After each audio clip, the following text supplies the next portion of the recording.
Gloria a Dios. Hemos continuado nosotros una enseñanza los miércoles, venimos con una enseñanza de miércoles de doctrina, la hemos desplazado para los domingos y pues también seguimos los miércoles también con esta enseñanza de sana doctrina de los miércoles. Pero hoy particularmente desplazamos la enseñanza del miércoles, desplazamos para el día de hoy porque es una enseñanza muy importante, que es la enseñanza sobre el libro 13, el capítulo 13 del Apocalipsis. Por favor, me acompañen, Apocalipsis 13, que es precisamente que habla sobre las dos bestias. ¿Quiénes son las dos bestias que habla el Apocalipsis? ¿Qué es el número de la bestia? Que se habla el número 666. ¿Qué representa ese número 666?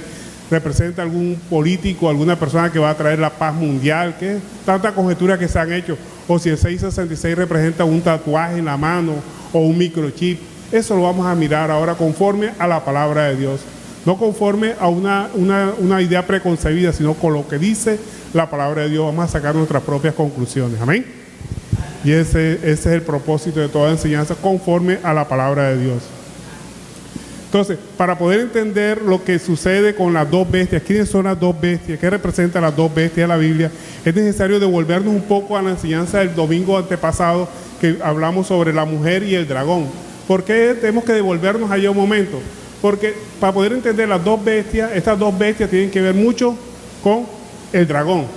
Sabemos que quedamos cuando estudiamos el Apocalipsis 12, que dice que a la mujer se le apareció un dragón y esta mujer estaba encinta. Recordemos lo que enseñamos el domingo pasado. Vamos con la palabra de Dios, por favor, me acompaña. Capítulo 12, verso 1. Y con respecto a esta mujer embarazada, muchas conjeturas también se han hecho, que algunos representan a la Virgen María, otros que no, que representa a Israel, otros que representa a la iglesia. Miremos lo que dice la palabra de Dios. ¿Qué representa esta mujer embarazada? Dice el capítulo 12 de Apocalipsis: apareció en el cielo una gran señal, una mujer vestida del sol, con la luna debajo de sus pies y sobre su cabeza una corona de 12 estrellas. Entonces, aquí vemos una mujer que tiene 12 estrellas en su cabeza. Precisamente esto está hablando de las 12 tribus de Israel. Las 12 tribus de Israel, y que esta mujer embarazada o que esta mujer está encinta, sabemos que nuestro Señor Jesucristo salió de las tribus de Israel, de las tribus de Israel, más exactamente de la tribu de Judá. Jesucristo es el león de la tribu de Judá. Y ya esto lo había vaticinado, lo había profetizado José en Génesis 37:9, que dice: soñé otro sueño y le contó a sus hermanos diciendo: he aquí he soñado otro sueño, y he aquí que el sol y la luna y 11 estrellas se inclinaban a mí. Claro, como él pertenece a la tribu de Judá, 11 estrellas se inclinaban a él. Estaba representando a nuestro Señor Jesucristo, que esas 11 tribus se iban a inclinar hacia él, de donde salió el león de la tribu de Judá, nuestro Señor Jesucristo. Entonces, aquí vemos que esta mujer encinta está representando en primera instancia a Israel, porque estaba preñada, o que de ahí va a salir el Mesías, el prometido, el Hijo de nuestro Señor Jesucristo. Pero también representa a la iglesia, más exactamente. Vea, cuando una persona recibe el Evangelio de Dios, cuando nosotros le predicamos de Cristo, esa persona queda embarazada, por así decirlo, de nuestro Señor Jesucristo. ¿Y cuándo va a dar a luz? ¿Cuándo va a germinar esa semilla? Cuando nosotros le predicamos la palabra de Dios, precisamente cuando la persona empiece a aplicar los principios bíblicos, empieza a poner por obra la palabra de Dios. Y el dragón, que representa todas las falsas enseñanzas que tratan de arrancar ese niño que está ahí en el vientre de esa persona, espiritualmente hablando, trata de arrancarlo. ¿Y cuáles son las falsas enseñanzas? Los tres enemigos que nosotros tenemos, ¿verdad? Los tres enemigos, que son Satanás, el mundo y nuestra propia carne. Atacan a Jesucristo, a la enseñanza de Cristo. ¿Qué te dice Satanás? No creas eso. ¿Qué te dice el mundo? Diviértete, la vida es corta. ¿Y qué te dice la carne? No, haz lo que tu carne le gusta. ¿Qué es lo que la carne le gusta? Todo lo que es contrario al espíritu. Porque lo que ama el espíritu va contra la carne, y lo que va contra la carne favorece al espíritu. Están en contienda siempre. Entonces, este dragón que representa aquí en Apocalipsis 12 son los tres enemigos que tiene el hombre. Ahora sí podemos pasar a las dos bestias. ¿Qué representan esas dos bestias? Es la materialización de esos tres enemigos. Miremos ahora sí entremos en materia con Apocalipsis capítulo 13, que es la enseñanza de hoy. Apocalipsis 13, por favor me acompaña. Verso 1. Dice: me paré sobre la arena del mar y vi subir del mar una bestia que tenía 7 cabezas y 10 cuernos, y en sus cuernos 10 diademas, y sobre sus cabezas un hombre blasfemo. El verso 2 dice: y la bestia que vi era semejante a un leopardo, y sus pies como oso, y su boca como boca de león, y el dragón le dio su poder y su trono y grande autoridad. Vi una de sus cabezas como herida de muerte, pero su herida mortal fue sanada, y se maravilló toda la tierra en pos de la bestia. Y adoraron al dragón que había dado autoridad a la bestia, y adoraron a la bestia diciendo: ¿quién como la bestia? ¿Quién podrá luchar contra ella? Entonces, la primera bestia, porque son 2 bestias que está hablando aquí la palabra de Dios, que la vemos más adelante, la otra bestia. Aquí la primera bestia representa los reyes de la tierra. Corona representa precisamente eso que es autoridad, el sistema político mundial, el poder físico con el cual se cristalizan los 3 enemigos que tiene el hombre. Sabemos que Satanás, el mundo y nuestra propia carne. Sus cuernos, dice, hablan de su autoridad y su poder, que recibe autoridad ¿de quién? Del dragón, que es el enemigo del hombre. Ella es esa gran autoridad, esos gobiernos reciben autoridad. Ustedes no se dan cuenta que la mayoría de los gobiernos que están atentando ahora mismo contra la enseñanza del cristianismo, están prohibiendo inclusive que se enseñe el cristianismo en las iglesias, están prohibiendo que se predique el evangelio, han sacado a la Biblia de las iglesias, de los colegios, para que no se enseñe a Cristo, el evangelio, no se enseñe el evangelio de Cristo.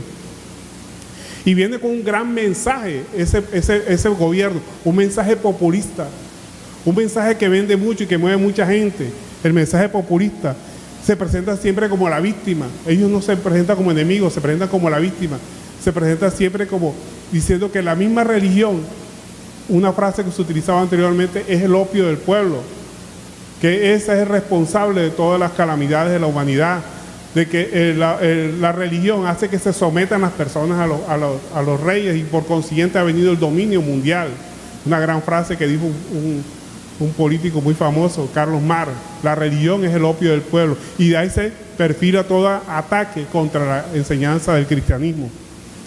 También causa entusiasmo entre los ingenuos, porque ven como una enseñanza muy bonita, muy populista, y precisamente estos gobiernos revolucionarios vienen con un mensaje populista que vende mucho, porque la gente está acostumbrada a que le regalen todo. Resulta que la Biblia dice que el que no trabaje, que no coma. Y estos gobiernos populistas veo que van mostrando enseguida que casa para todo el mundo, empresas para todas las personas, le están regalando todas las cosas a las personas, y ese es un mensaje populista, y eso mueve muchas masas, el gobierno populista. Y eso tiene relación con la visión que tuvo Daniel en el libro de Daniel. Miremos lo que nos dice el libro de Daniel al respecto, capítulo 7 del libro de Daniel. Por favor, me acompaña.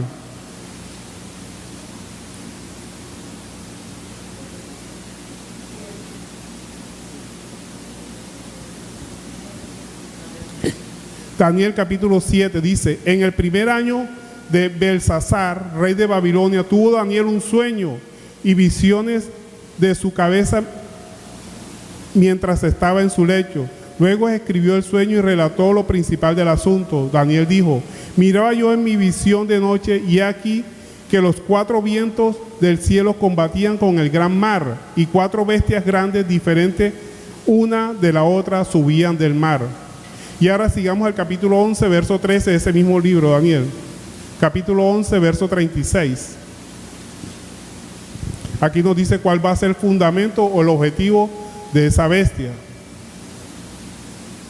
Dice: y el rey hará su voluntad, y se ensorbecerá y se engrandecerá sobre todo Dios, y contra el Dios de los dioses hablará maravillas, y prosperará hasta que sea consumada la ira, porque lo determinado se cumplirá.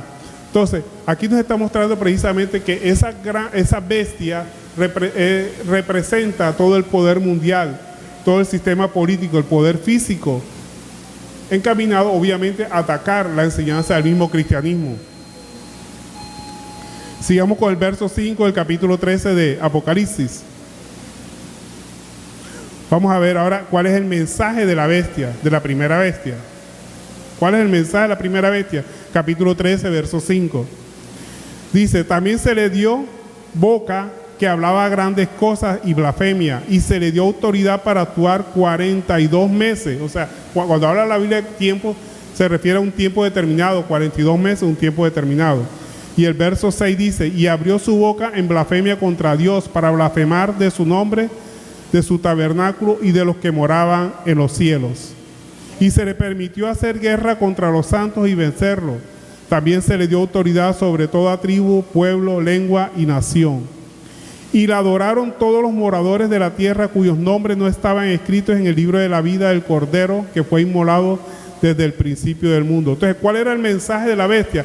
Tergiversar la doctrina cristiana, blasfemando contra el mismo Dios, con autoridad de parte del mismo Dios. Dios le da autoridad a esa misma bestia para que crean inclusive en la mentira, los que no se basan en la palabra de Dios, porque hay muchas personas que les gusta creer la mentira, y Dios le da poder a esas personas que están diciendo la mentira para que crean en la mentira, y dice que engañarán aún a los escogidos. Entonces, el mensaje de la bestia precisamente es para que la adoren. Entonces, pero tenemos que basarnos siempre en lo que dice la palabra de Dios para estar apercibidos de los embates de esta bestia. Esta bestia representa el poder político, que es manejado obviamente por los tres enemigos que tiene el hombre. En 2 de Tesalonicenses capítulo 2, verso 3 dice, 2 de Tesalonicenses capítulo 2, verso 3, nadie os engañe en ninguna manera, porque no vendrá antes sin que venga la apostasía. Precisamente la apostasía es eso, atacar la verdadera doctrina. Porque no vendrá sin que antes venga la apostasía y se manifieste el hombre de pecado, el hijo de perdición, el cual se opone y se levanta contra todo lo que se llama Dios o es objeto de culto, tanto que se sienta en el templo de Dios como de Dios, haciéndose pasar por Dios. Este es el objetivo de la bestia. Una representación básica nosotros vemos el objetivo de la bestia, lo vemos en cuando Moisés iba a sacar el pueblo de Dios. Ahí vemos a la bestia. ¿Dónde vemos la bestia? Cuando Moisés llega del faraón y le dice, deja ir al pueblo de Dios. De parte de Dios habla Moisés, deja ir a mi pueblo. ¿Y qué hace la primera bestia que representa el poder político? No voy a dejarlo salir. O sea, el faraón es la primera bestia. Y la primera bestia está secundada por una segunda, que es el poder religioso. Los magos que tenían al lado de él, que se hacían pasar por sacerdotes de Dios. Y cuando Moisés extiende su vara y la vara se convierte en una culebra, en una serpiente, los magos que estaban al lado del faraón, que representa la segunda bestia, defendiendo obviamente los tres enemigos del hombre, se convirtieron también, las varas de los tres magos también se convirtieron en serpientes. Pero con la diferencia que la serpiente que se había convertido de la vara de Moisés se comió a las otras serpientes, demostrando el poder de Dios sobre la falsa doctrina.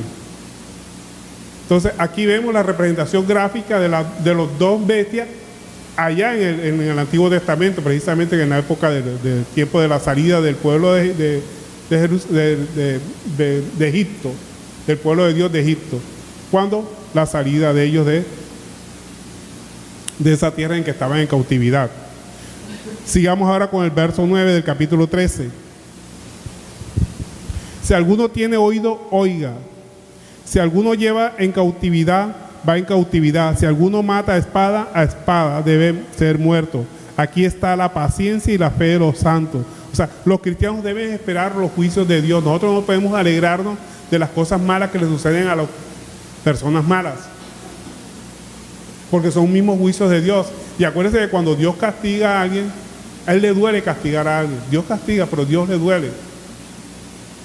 Personajes famosos que han sido castigados por la mano de Dios, nosotros no podemos alegrarnos de eso. Al contrario, tenemos que orar por las personas. La Biblia dice que tenemos que orar por todas las personas, por las personas que están en eminencia, inclusive por los malos mandatarios, inclusive por los malos jefes. No, pero que si usted conociera a mi jefe, pero es que tú no conoces entonces a Dios. Cristo murió por todas las personas, inclusive por esa mala persona. Tenemos que orar por ellos para que se conviertan, para que algún día el Señor los toque. Esos malos mandatarios también tenemos que orar por ellos para que el Señor los toque y lleguen a arrepentirse y no vayan a obtener el castigo eterno que está para todas las personas que atacan al pueblo de Dios, que hacen lo contrario a la palabra de Dios. Esas personas que actúan mal, Cristo también murió por ellas. Cristo murió por todas las personas, Él no hace acepción de personas. Inclusive murió también por Judas, que fue el que lo vendió. Inclusive Judas, cuando estaba con nuestro Señor Jesucristo, y nuestro Señor Jesucristo sabía que él era ladrón, porque él siempre sustraía de la bolsa de las ofrendas, lo encomendó a hacer la misión, le dio facultades para echar fuera demonios, lo mandó a predicar y sabía que él era ladrón. Y inclusive cuando estaba en la Santa Cena, le dio el pan, lo mojó con vino y se lo dio en su propia boca, le dio como que dice, arrepiéntete de lo que vas a hacer, porque Dios tiene siempre su mano extendida y piadosa hacia todas las personas. Entonces tenemos que orar por todas las personas que están en eminencia para que el Señor las toque en algún momento y puedan llegar también al arrepentimiento, porque Cristo también murió por ellos. Acuérdense que todos somos criaturas de Dios y como tal Él nos ama a todos. Todos no somos hijos de Dios, ¿sí? Hijo de Dios es aquel que obedece la palabra de Dios, porque el único hijo de Dios unigénito es nuestro Señor Jesucristo, y nosotros nos hacemos hijos cuando obedecemos la palabra de Dios. Somos hijos adoptivos, pero el único hijo de Dios, el verdadero, el unigénito es nuestro Señor Jesucristo. Todos somos criaturas de Dios y como tal Cristo murió por toda la humanidad para que nadie se pierda, mas todo tenga vida eterna en el conocimiento pleno del Señor Jesucristo. Entonces, lo importante es que nosotros en todo momento, como pueblo de Dios, debemos estar apercibidos de que los juicios de Dios vienen. Y entonces tenemos que orar por esas personas que están en eminencia y que están haciendo las cosas mal. Por esas personas que son jefes nuestros y nos están poniendo la vida de cuadrito. Por ese vecino que nos hace la vida de cuadrito. No lo maldiga nunca, siempre bendígalo. Nosotros tenemos la facultad de maldecir, pero también de bendecir. Mejor bendigamos y no maldigamos a nadie. Amén. La Biblia nos está diciendo que los que cautivan van a ser llevados en cautividad. Estamos leyendo el versículo este. Los que matan van a ser muertos. El que a hierro mata, a hierro muere. Pero la palabra de Dios quiere en todo momento que nosotros seamos misericordiosos con las personas. Y cuando vemos los juicios de Dios, no nos alegremos. Se lo merece. Mucha gente dice, se lo merece. Mira todo lo que hacía y mira dónde está ahora. No. Tenemos que orar por todas las personas, en todo momento. Los juicios le pertenecen a Él. Nuestra misión es predicar el Evangelio. Amén. ¿Con qué objetivo a veces nosotros juzgamos? A veces me preguntan a mí, ¿nosotros podemos juzgar? Sí, claro, podemos juzgar. Pero nosotros juzgamos para que se arrepientan las personas, para llevarlas al arrepentimiento. Porque el verdadero juicio, cuando venga el verdadero juicio, ese verdadero juicio sí va a llegar a las personas a condenación, que es el juicio de nuestro Señor Jesucristo. Entonces lo importante es que todas esas personas, cuando venga ese verdadero juicio de Dios, nos coja arrepentidos a todos.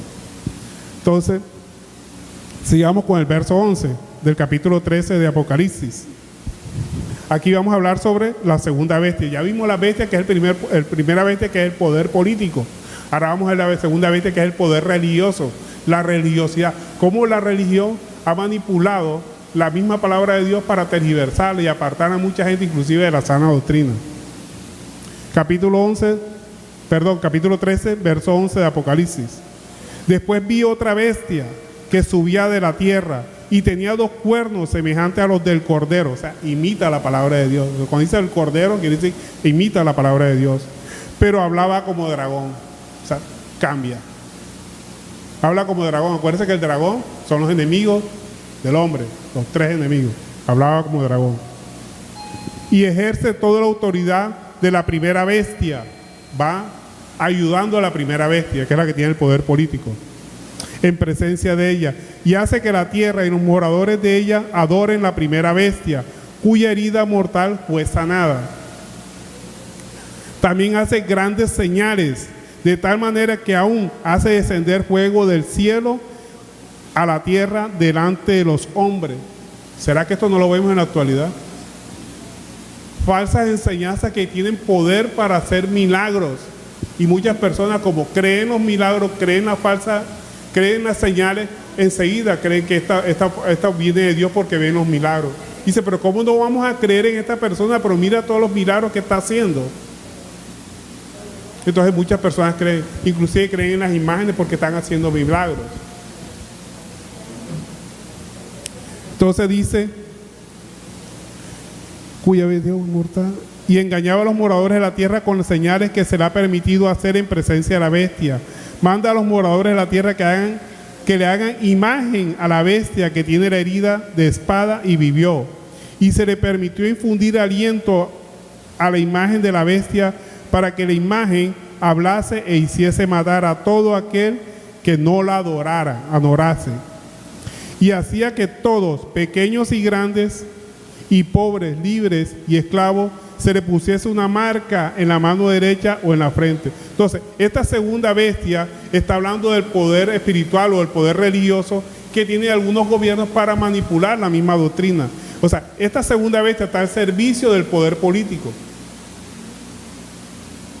Su objetivo, legitimar la autoridad que tiene esa primera bestia, el poder para que sea respetado.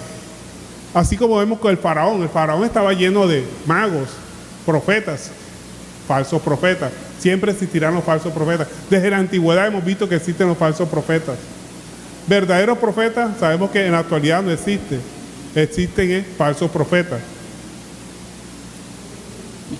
Entonces, el faraón tenía sus magos en los tiempos de Moisés. Inclusive los presidentes ahora los vemos que también buscan sus magos. ¿O no? No le ven ninguna similitud. Buscan para que hagan también sus ritos, hacen sus ritos. Inclusive vimos ahora un video, pasamos por ahí en las redes sociales, está circulando un video precisamente que en Bogotá presentaron un concierto de rock y un tipo cantando que está haciendo un ritual satánico en ese concierto y con el nombre de un determinado candidato. Vemos que están utilizando esos magos para meter a un faraón. Y esos falsos magos, esos falsos profetas que vienen a hacer esos rituales, gozan de mucho privilegio, porque obviamente la primera bestia que representa el poder político le da mucha previdencia, le da muchos privilegios. Y eso está más adelante también en Apocalipsis. Por favor, vamos a saltar un momentico a Apocalipsis 24.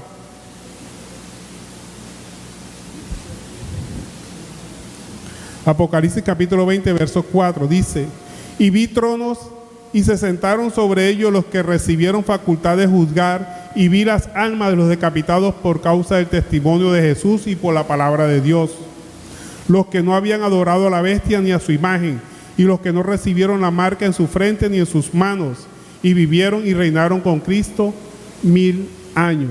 ¿Qué significa la marca de la bestia? Que algunas personas se dice, ¿verdad? Como vimos aquí en el verso 16, el capítulo 13, dice que, dice el verso 16, el capítulo 13, y hacía que todos, pequeños y grandes, ricos y pobres, libres y esclavos, se pusiesen una marca en la mano derecha y en la frente.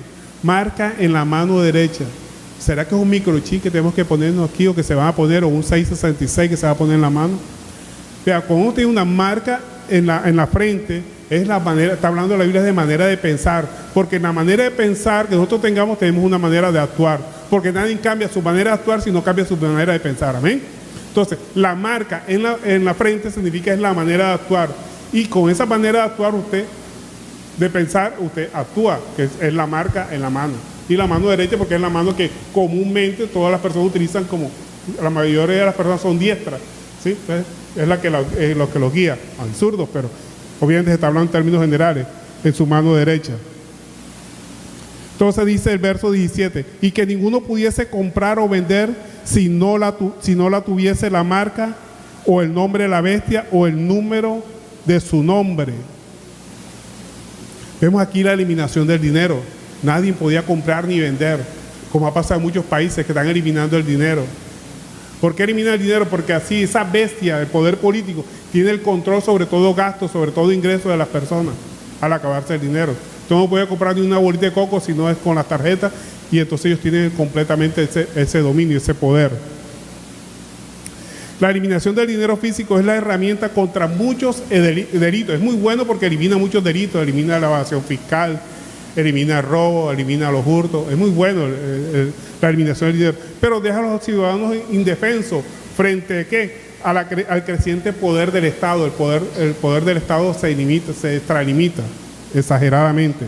Entonces, la marca de la bestia entonces está directamente relacionado con la capacidad para tener un negocio, tener un empleo o ganarse la vida. La marca de la bestia con función a la eliminación del dinero físico. Sigue diciendo el verso 18 del capítulo 13, y ahora aquí vamos a ver el número de la marca de la bestia. Aquí hay sabiduría.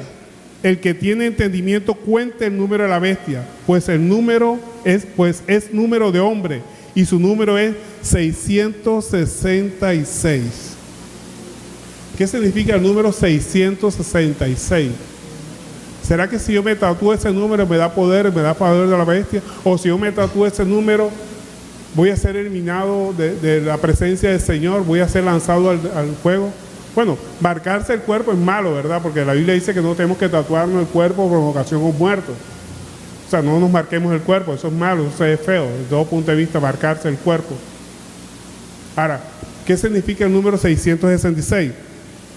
Sabemos que el hombre fue creado en el sexto día, ¿sí? El hombre fue creado en el sexto día. Y cuando está diciendo el número de la bestia es 666, está diciendo que esa bestia es un hombre, no es un Dios. Porque muchas personas van a adorar a ese poder político como mismo Dios. Y la Biblia tiene la particularidad que cuando repite algo es dándole primacía, está recalcando, está diciendo esto es así. Cuando dice los tres ángeles dijeron santo, santo, santo, está diciendo la santidad del Señor. Cuando dice los tres ay del pueblo que adora a la bestia, que diciendo pobre de ti si llegas a hacer. Entonces cuando habla 3 veces de 6, está confirmando que es un hombre y no es un Dios, porque cuando esas personas aparecen terminan adorándolo como un Dios. ¿O no lo han visto en los muchos países? Cuando este líder político se ha lanzado, lo adoran como un Dios. No voy a mencionar nombres políticos, pero usted ha visto muchos políticos que lo adoran como dioses en países, ¿o no? Entonces, la voz de Dios es conforme a sus propósitos. Entonces, cuando Dios hace énfasis 3 veces diciendo, mira, cuidado con esto, es un ay, como los 3 ay, cuidado, ay. Entonces ahí dice 666, que es un hombre, no es un Dios, no lo adoren a él, porque son criaturas.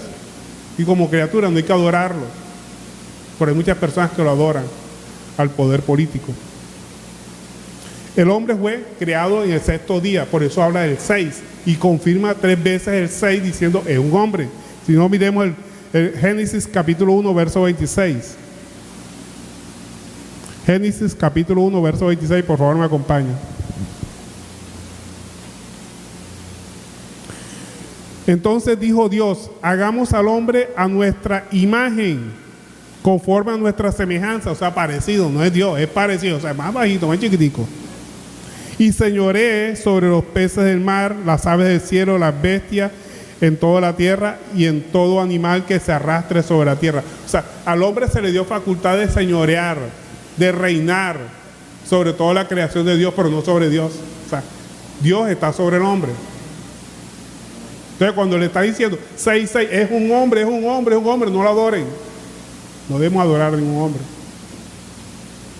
Está haciendo el énfasis. Y esas personas que adoran a esas bestias, ¿cómo son?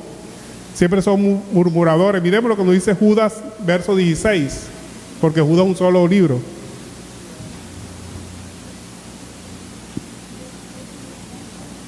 Judas, verso 16 dice, estos son murmuradores, querellosos, que andan según sus propios deseos, cuya boca habla cosas infladas, adulando a las personas para sacar provecho. Muchas personas adoran a esta bestia, obviamente para sacar provecho, y los que están alrededor de la bestia, que adoran a esa bestia, a ese poder político, buscan un provecho. O no pasará en otros países que usted lo ha visto. Tenemos que estar apercibidos, también puede pasar en Colombia.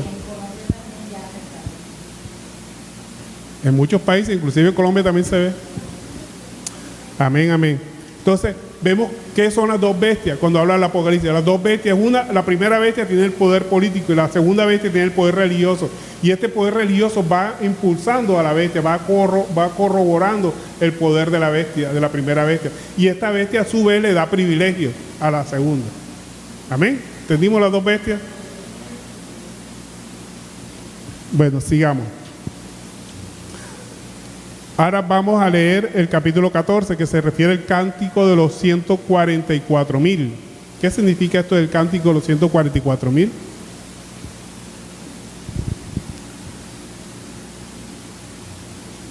Para entender el cántico de los 144,000 tenemos que irnos al capítulo 7, verso 4.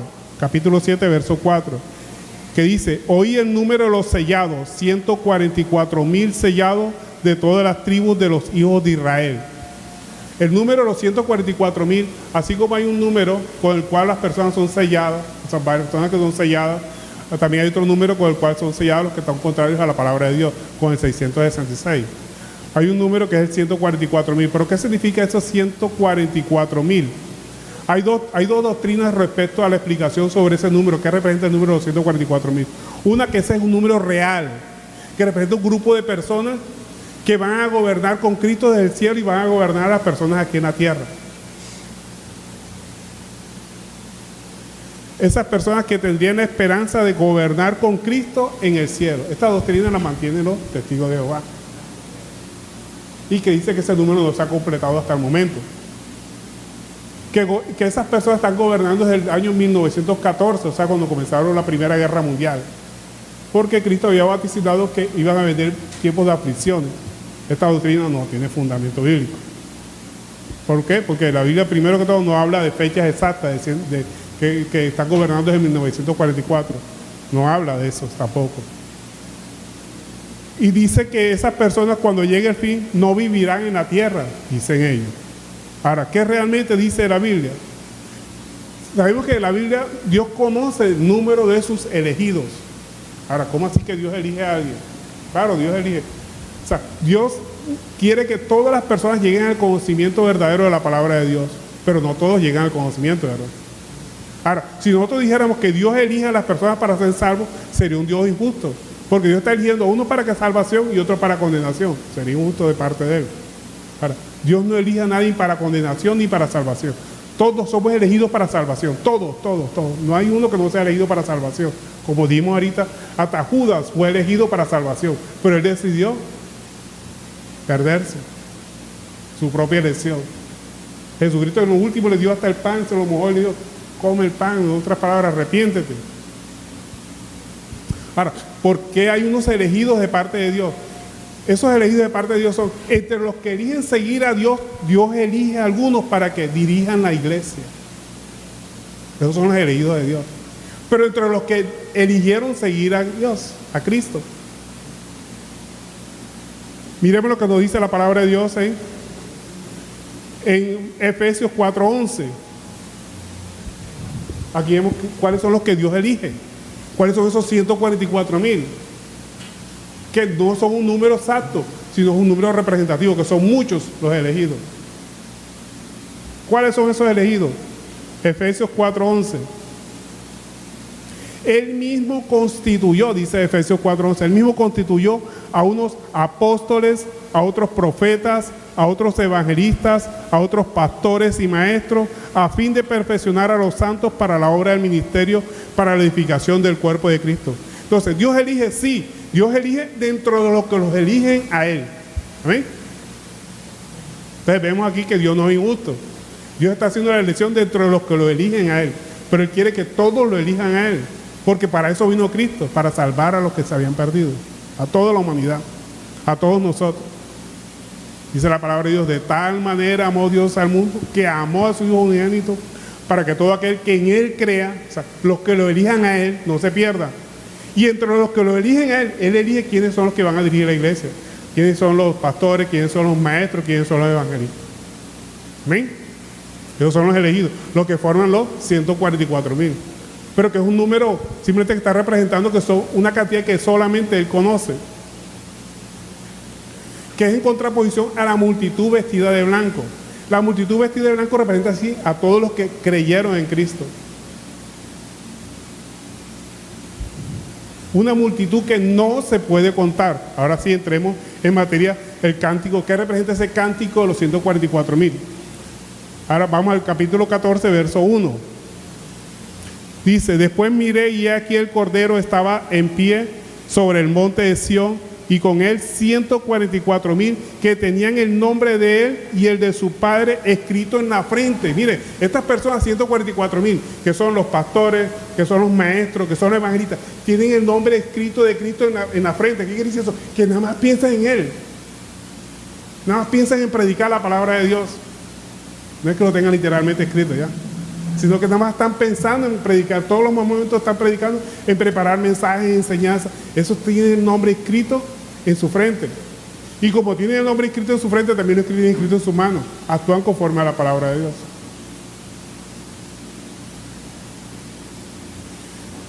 Sigue diciendo el verso 2: y oí una voz del cielo como estruendo de muchas aguas, como sonido de gran trueno, y voz que oía como arpista que tocaban sus arpas y cantaban un cántico nuevo delante del trono, delante de los 4 seres vivientes y de los ancianos, y nadie podía aprender el cántico sino aquellos 144,000 que fueron redimidos dentro de la tierra. Es eso. ¿Cuál es el cántico de esos 144,000? El cántico nuevo es que no se cita por el triunfo de los injustos ni la desgracia de los injustos. Cuando usted ve a alguien que está pasando por penalidades, o sea, ese es el castigo de Dios. No, nosotros debemos cobrar por esa persona que está pasando por penalidades, para que el Señor tenga misericordia de esa persona. Esos malos gobernantes que terminan siendo castigados por Dios, también que Dios tenga misericordia y que lleguen al arrepentimiento. No se desespera por lanzar malos juicios. Ese es el cántico nuevo. O sea, ya no actúa como actuaba en la carne, que se alegraba cuando a alguien le pasa algo malo. No. El cántico nuevo significa cambio de actitud de lo que teníamos, de lo que hacíamos antes. No se excita por nada, por lo que hacen los injustos. Dice la palabra de Dios: por nada estéis afanosos, sino que sean conocidas vuestras peticiones delante de Dios en toda oración y ruego. Eso es lo que tenemos que hacer en todo momento, rogar por las personas. Sigue diciendo el verso 4 del capítulo 14 de Apocalipsis: estos son los que no se contaminaron con mujeres. Ya, por entonces los pastores no pueden tener mujeres. ¿Qué significa que cuando dice no se contaminaron con mujeres? O sea, que no hacen alianza con esas otras doctrinas, no se mezclan con otras doctrinas, las sacan enseguida. Son los que están, los 144,000. Entonces dice, pues son vírgenes. ¿Quiere decir eso que son vírgenes? Son nuevas criaturas, han sido redimidos por la sangre del Cordero. Nuevas criaturas. No hacen alianza y son vírgenes, o sea, no son unas nuevas criaturas. Ya no piensan conforme a lo que piensan los otros que están contaminados. Por eso aquí siempre le digo a las personas, aquí no hacemos lo que hacen otras iglesias. Aquí hacemos lo que hace la palabra de Dios, lo que dice la palabra de Dios. Nada más. No nos contaminamos. Estos son los que siguen el Cordero por donde quiera que van. No cuestionan la palabra.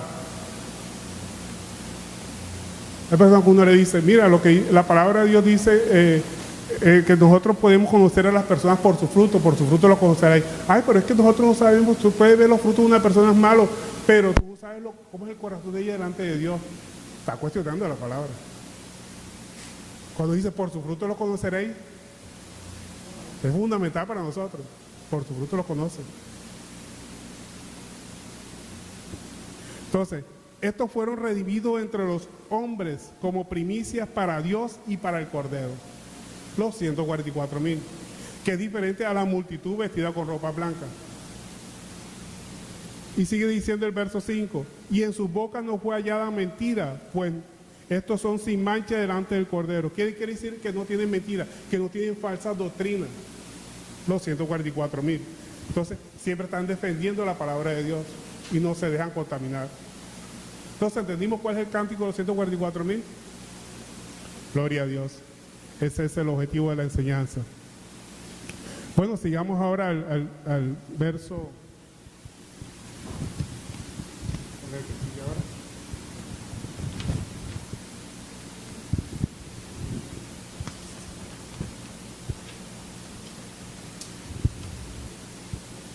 Capítulo 14 estamos, ¿verdad?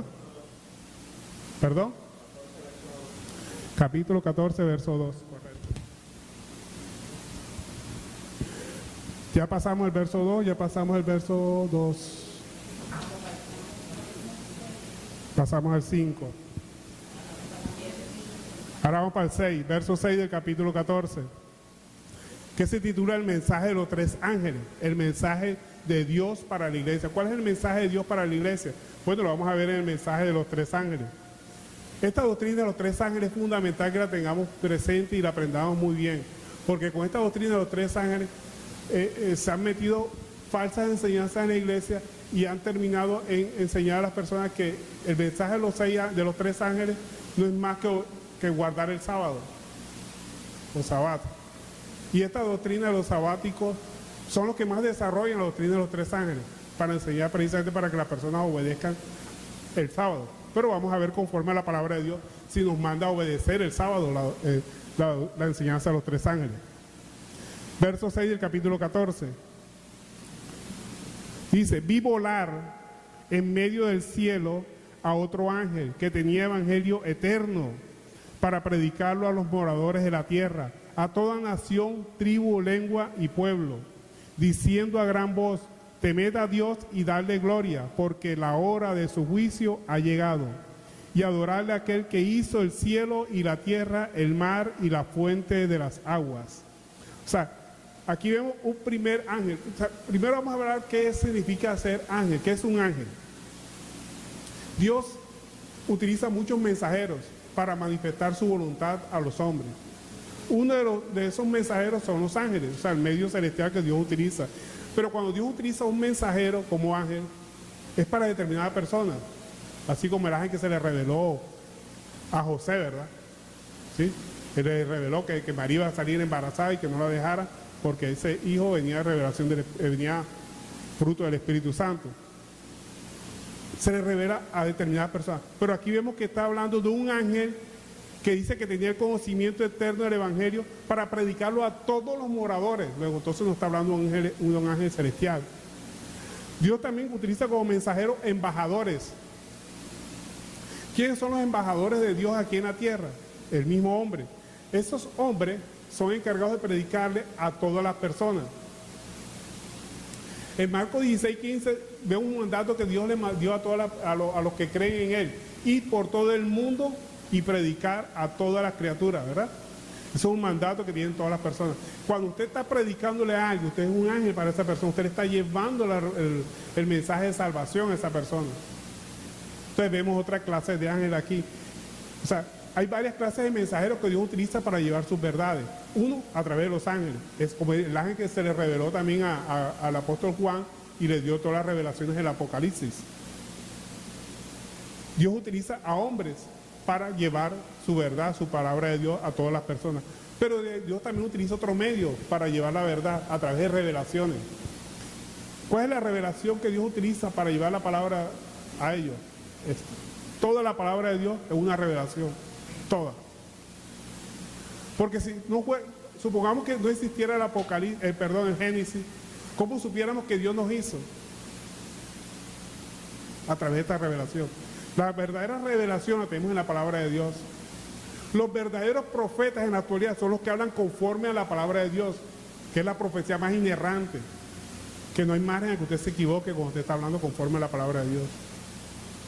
Pero ese que yo soñé y que el Señor me dijo, cuidado, por ahí viene la falsa doctrina, los falsos profetas. Todo lo que usted diga tiene que estar conforme a la palabra de Dios. Esta es la verdadera revelación que Dios nos da. El mensaje de salvación está aquí escrito, no hay más. Dice la palabra de Dios, si a un ángel del cielo viene a traer una doctrina diferente de la que está aquí, sea anatema, sea maldito. Ya está cerrado el canon, ya no hay más. Que el Señor pueda hablarle a alguien para confirmar algo que está aquí en la palabra de Dios, puede hacerlo porque Dios puede hacer como Él quiera. Pero a traer una nueva revelación, no, porque Él mismo lo dijo, no va a haber otra nueva revelación, sino la que está aquí. Pero el Señor le puede hablar a usted, pero para confirmar su palabra, no para traerle una nueva revelación. Hay personas que dicen, no, estoy esperando que el Dios me hable para ver si salgo a predicar. Ay, Dios, ahí te vas a quedar. Si el Dios ir por todo el mundo y predicar el Evangelio, pídale al Señor que le dé fortaleza para predicarlo. Entonces, la palabra escrita es la revelación más grande que Dios nos ha dado, el mensaje más grande que tenemos nosotros. Entonces, partiendo de ese punto de vista, cuando la Biblia habla de ángel, no solamente se está refiriendo a seres angelicales, se está refiriendo también a hombres, cuando llevan la palabra de Dios a otras personas. Porque Dios ir por todo el mundo y predicar el Evangelio. La definición mejor, o la mejor definición que hay de ángel es mensajero. Cuando usted lleva el mensaje de Dios a otra persona, usted es un ángel. Amén, amén. Porque la esencia del ángel es ser mensajero. Mensajero. El ángel lleva un mensaje. Entonces, cuando dice el verso 6 del capítulo 14, vi volar en medio del cielo otro ángel, se refiere a las personas. que llevan ese evangelio. Ahora, ¿cómo vuela? Porque va con poder y va velozmente a llevar el mensaje de salvación. ¿Por qué va velozmente? Porque los tiempos son cortos. Vea, mañana no sabe, usted se encuentra con su amigo, no sabe si mañana se lo vuelve a ver. Pero nosotros somos tan descarados para decir, no, mañana nos vemos. A eso sí creemos que nos vemos mañana, pero no le creemos a Dios que está diciendo que los finales ya se acortan, los tiempos cada día se acortan. Dígale el mensaje de salvación a esa persona, no sabe si la va a volver a ver mañana. Por eso tenemos que acostumbrarnos a decir, si Dios quiere, si Dios lo permite. No, vamos mañana para tal parte. Si Dios quiere, si Dios me permite, si Dios nos da licencia. Tenemos que acostumbrarnos a meter esa para... Parece un cliché, pero es mejor decir, si Dios quiere. Porque es la voluntad del Señor siempre. Nosotros estamos aquí por su voluntad. Entonces volvamos otra vez. Dice, bipolar. O sea, va rápidamente con poder a llevar ese evangelio de salvación para las personas. Porque no sabe usted mañana qué le puede pasar a esa persona, o qué nos puede pasar mañana a nosotros, y no podemos llevar ese mensaje de salvación. Dice, por medio del cielo, o sea, publicándolo a todas las personas. Dice a otro ángel, que tenía el evangelio eterno, o sea, el conocimiento de Cristo a través de la palabra de Dios. Pues ese ángel son ustedes, cada uno de ustedes cuando se le presenta a una persona. Entonces dice, para predicarlo a los moradores de la tierra, a toda nación, tribu, lengua y pueblo, o sea, a nivel mundial. Esa facultad no lo tienen los ángeles celestiales, tienen ustedes, tenemos nosotros. El verso 7 dice, diciendo a gran voz, o sea, públicamente, temed a Dios, darle gloria porque la hora de su juicio ha llegado, y adorar a aquel que hizo el cielo y la tierra, el mar y la fuente de las aguas. O sea, el primer ángel, el mensaje es que esa misión la tiene de predicar a toda criatura. ¿Y qué es lo que nosotros predicamos? A Cristo, no es otra cosa. No vamos atacando falsa doctrina u otras doctrinas. Predique a Cristo. Siempre prediquemos a Cristo, seamos cristocéntricos. Y cuando nosotros enseñamos a Cristo, enseñamos a la persona a tener temor de Dios. Temor de Dios no es miedo a Dios, es respeto a Dios. ¿Y qué es temor a Dios? Es una actitud de respeto y reverencia hacia Dios. Y que esa actitud de reverencia y respeto a su Dios trae gozo. Cuando usted hace la palabra de Dios, trae gozo a la misma persona. ¿Y qué es esa reverencia? Es aborrecer el mal, aborrecer lo que Dios aborrece y amar lo que Dios ama. Eso se llama temor a Dios. Y ese temor a Dios nos da sabiduría. Usted cuando actúa conforme a la palabra de Dios, usted tiene sabiduría. Cuando nosotros predicamos la palabra de Dios, le estamos dando gloria a Dios. A veces me dice, cuando le comento la palabra de Dios a alguna persona, me dice, ay hermano, lo que usted me está diciendo, o personas que no saben que soy pastor, simplemente le estoy predicando la palabra de Dios. Entonces me dice, ¿tiene usted razón con lo que está diciendo? No, yo no tengo razón, que tiene la palabra de Dios, lo que te estoy diciendo no es mío, es del Señor. Le estamos dando gloria a Dios. Porque hay personas que se inflan, sí, yo tengo la razón, sí, verdad. No, yo no estoy diciendo pensamientos míos, estoy diciendo lo que dice la palabra de Dios. ¿Usted no se ha dado cuenta cuando usted le dice algo a una persona, le dice lo que dice la palabra de Dios, dice, oye, usted tiene razón, decía, dele gloria a Dios, eso no es mío, eso es del Señor. Eso es darle gloria a Dios. No se quede con esa gloria no es suya, es de Dios.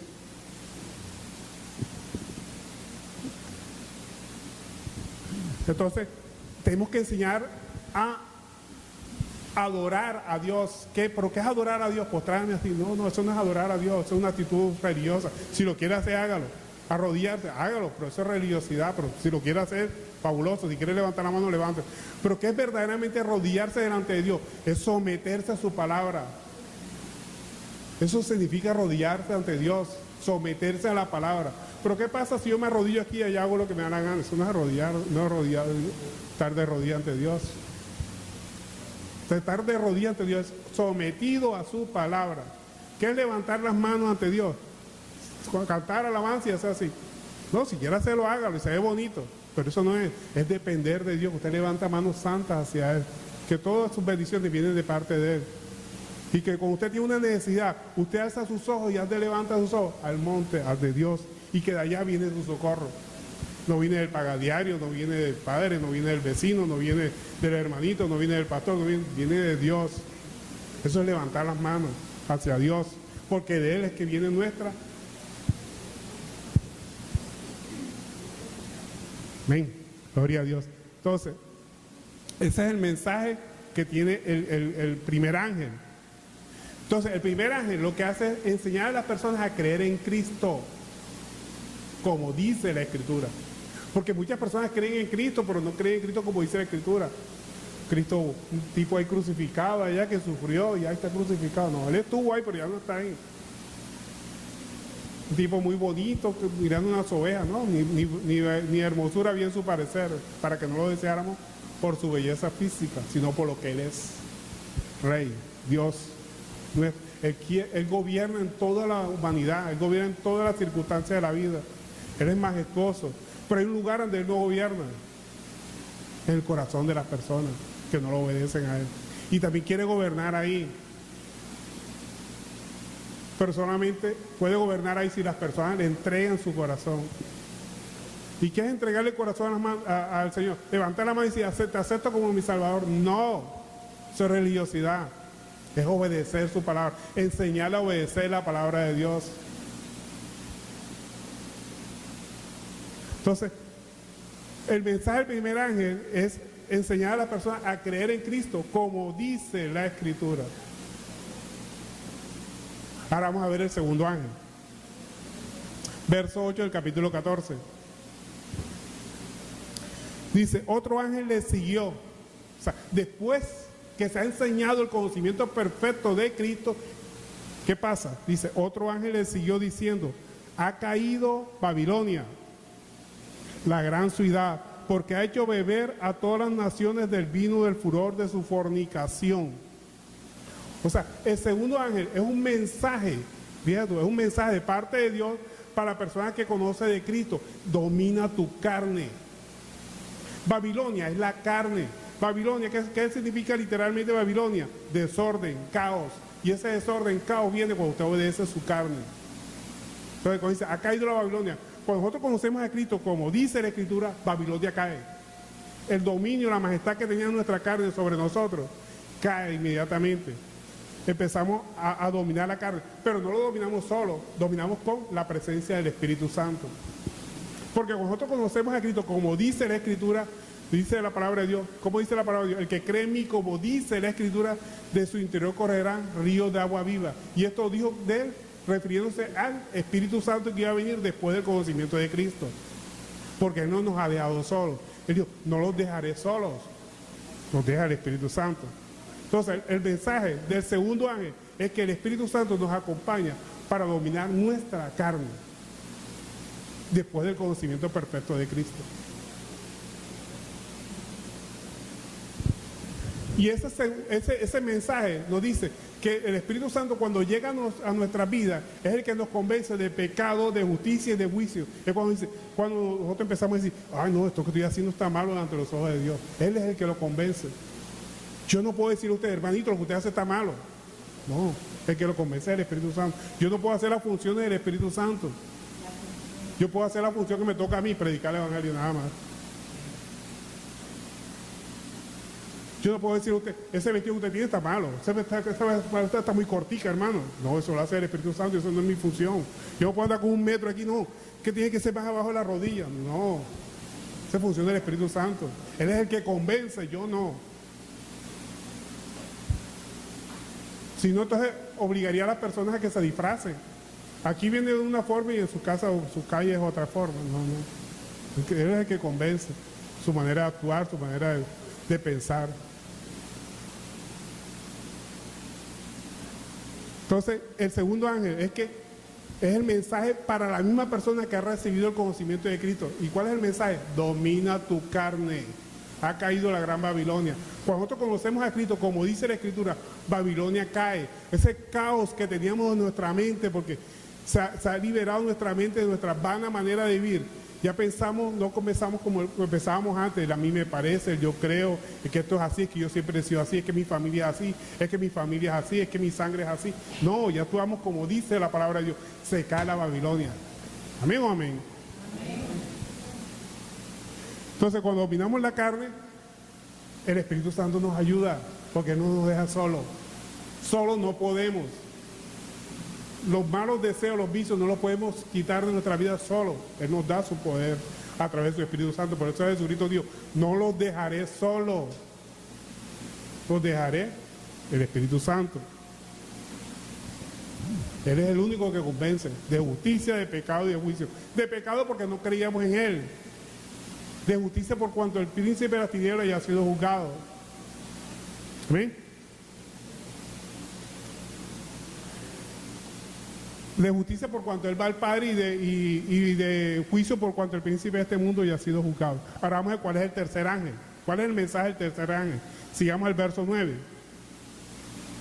Dice, y el tercer ángel lo siguió diciendo a gran voz, si alguno adora a la bestia y a su imagen y recibe la marca en su frente o en su mano, ya sabemos que no es un microchip, que no es un 666, que no es nada de eso, sino es la manera de pensar y la manera de actuar. ¿Amén? Entonces, repetimos.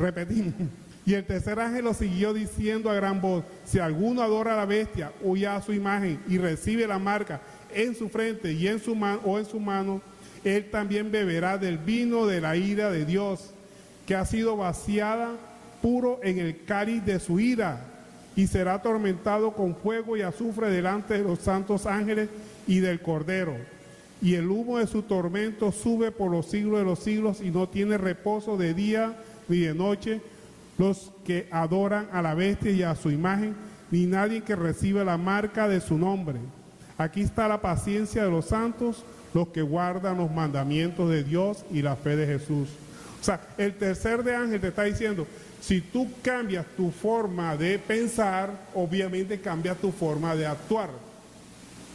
Porque nadie puede cambiar la forma de actuar si no cambia la forma de pensar. Entonces, nada sirve decirle a una persona, no, tú no puedes vestir así. Si no tienes conocimiento verdadero de Cristo, ¿qué le va a servir eso? Solo entra por aquí y le sale por acá. Yo quisiera que todos vistiéramos en santidad y todos vistiéramos y diéramos apariencia de santidad. Pero ¿cómo vamos a dar apariencia de santidad si internamente no somos santos? Entonces, el mensaje del tercer ángel es, cambia tu forma de actuar, pero cambiando nuestra forma de pensar solamente. Dejar de obedecer la carne. O sea, es un mensaje de continuación al primero y al segundo mensaje de los ángeles. Miremos lo que nos dice al respecto Gálatas capítulo 2, verso 18. O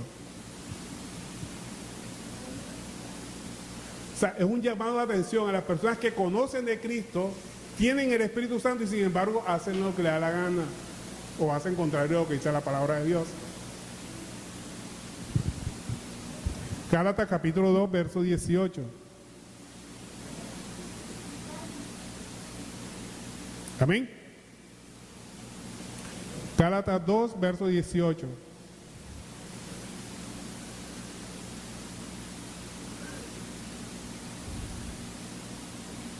Porque si las cosas que destruí, o sea, la carne, las vuelvo a edificar, transgresor me hago.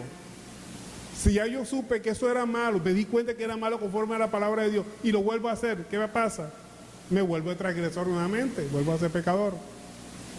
El verso 19 que dice, porque yo por la ley soy muerto para la ley, a fin de vivir para Dios. Con Cristo estoy justamente crucificado, ya no vivo yo, mas vive Cristo en mí. Y lo que ahora vivo en la carne, lo vivo en la fe del Hijo de Dios, el cual me amó y se entregó a sí mismo por mí. O sea, ya tuve el conocimiento perfecto de Cristo, ya recibí el Espíritu Santo, el cual me da fortaleza para vencer la carne. Y sin embargo sigo haciendo lo que la carne quiere. Esto es un llamado de atención para esas personas que se dejan dominar por la carne. Cambia tu forma de actuar con base en el cambio en la forma de pensar. Sigue diciendo el verso 13. Y oí una voz que desde el cielo me decía, escribe, bienaventurado de aquí en adelante los muertos que mueren en el Señor. Sí, dice el Espíritu, descansarán de sus trabajos porque sus obras con ellos siguen. ¿Cuáles son los muertos en Cristo? Aquellos que han muerto a la carne y que viven para Cristo. Ya no viven para la carne, ya no satisfacen la carne. Ahora, ¿cómo nosotros Aquí, aquí en la última parte que hay algo que llama la atención, dice el Espíritu, descansarán de sus trabajos porque sus obras con ellos siguen. ¿Será que alguna obra que yo hago puede llevarme a la salvación? O sea,